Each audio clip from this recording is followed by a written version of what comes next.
તો hugs R universal medicine, અને ગુજરાતીમાં હગ એટલે આલિંગન, ભેટવું.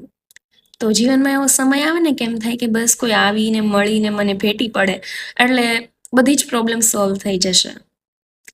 ત્યારે એવું લખાય કે સાંભળને, મારે તારા આલિંગનની જરૂર છે, મારે તને મળવું છે, મળીને દોડીને ચિચકારીઓ સાથે ભેટવું છે, તારા જોડે મારે બે મતલબની વાતો કરવી છે.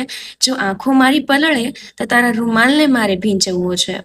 બધાને ટેકો આપી આપીને મને પણ થોડાક ટેકાની જરૂર જણાય છે, કે બધાને ટેકો આપી આપીને મને પણ થોડાક ટેકાની જરૂર જણાય છે. તો તારા ખભા પર માથું રાખીને મારે પણ દરિયા કિનારે સૂવું છે. મારા પણ થોડાક સપનાઓ છે તારી સાથે. હું તને ક્યારેય નહીં કહી શકું, કારણ કે આ બધું મારા મનમાં છે.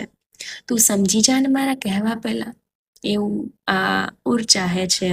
અને છેલ્લે એટલું જ દે કે તું મને મળવા આવ ને, મારે તારા આલિંગનની જરૂર છે.